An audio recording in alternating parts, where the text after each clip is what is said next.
Your opportunity is now in the crisis. Crisis opportunity number 6, virtualize your company now. For strategic reasons, for efficiency and flexibility at the same time, and for cost reasons. eXp Realty is a real estate brokerage firm in the USA. It is one of the fastest growing companies in the industry, with over 20,000 agents in North America. The unique thing about eXp Realty is this brokerage firm, whose core business and reason for existence is the brokerage of buildings, does not have a single physical office. The whole company is virtual, and it's not an experimental startup. They make over $1 billion in annual sales. It is operated on a platform called Virbela, which is now owned by eXp Realty.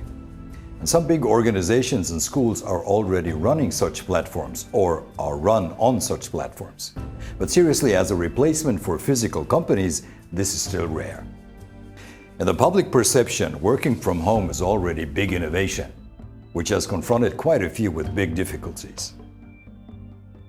The corona crisis has forced millions of people to work from home and unlock the productivity reserves that have been there for a long time.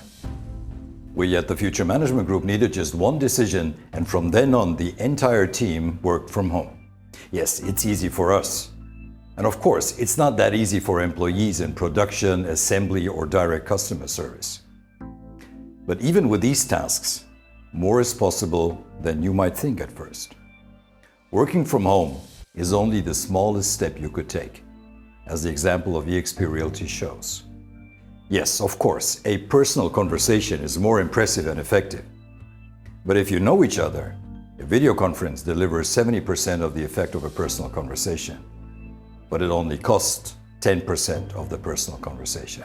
And if you don't know each other yet, you may have 50% of the communication quality, and it is still more cost effective.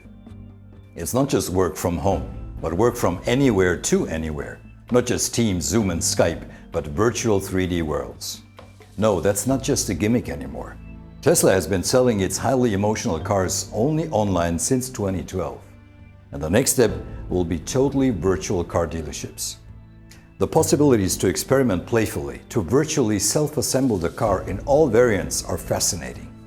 The world of computer games demonstrates what is already possible in computer graphics today. Of course, we are sorry for the physical businesses. But if virtuality does not convince the customers, if it's not better, they will not accept it. Then the physical business models are better. The customers will decide, like Amazon versus local retail. You don't have to develop your own platform for your virtual business yourself with millions of dollars in investment. You can rent one from several offerings for a fraction of the cost of your offices. Virtualize your business now. Again, for strategic reasons, for efficiency and flexibility at the same time, and for cost reasons. Now there is the opportunity to achieve more than ever before. What's in it for you? You'll find it easier to attract and retain good people because they'll be better able to balance family and work. And no, not work-life balance, but life-integrated work is the concept of the future. You can overcome the much-lamented shortage of skilled workers by expanding your geographical area.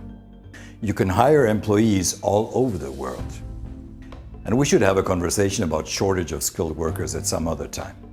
After all, it's no different than the shortage of customers, right?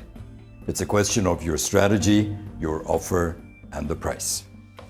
Like eXp Realty, you will save the biggest part of the costs for travel and offices. Also, your employees spend less time on road and rail if they travel less to the office and less to the customers. You can have the headquarters of your company anywhere in the world, but please pay your taxes here. You immunize yourself, your company, to a certain extent against disruptive competitors, because if virtualization is possible in your business, someone will do it. Sure, all this was possible long before the crisis. It has only failed because of notorious mental barriers, and of course, because of long-established habits. Personally, I believe that a major factor was and is that managers need the visible presence of their subordinates as a booster for their self-esteem. Just saying. I know, and you're right. Not everything is as easy as it seems, of course. But if it were easy, you know. Strong team energy still needs personal contact. The cocktail of neurotransmitters in our heads has not changed, not in millennia and not because of the crisis. First of all, we are still social beings. And secondly, video conferencing and even virtual worlds do not provide 100% communication quality. And not all people feel comfortable working alone. The conscientious become more productive, the extroverts and the neurotics rather not. In addition, IT is facing enormous challenges in terms of security. Your concrete task to seize the opportunity? Start with the obvious and the simple. Take advantage of the momentum, retain as much as possible of what has now been virtualized, and rather expand on it. Then take a look at offers for virtual platforms. Virbela is a good starting point. In Germany, there is TriCat, and there are more. Start with a single function or a unit in your company. And why don't you start in the board of directors or the executive team? That would make a good role model. It should be clear that you have to push virtualization with caution in order not to overwhelm people, and that you should not completely eliminate physical resources before the virtual ones prove their effectiveness. I'm eager to know what you think about the opportunities of virtualization. Please write your thoughts in the comments. If you subscribe to the channel and ring the bell, you won't miss any of the future opportunities I will present. See you at opportunity number 7. Have a bright future.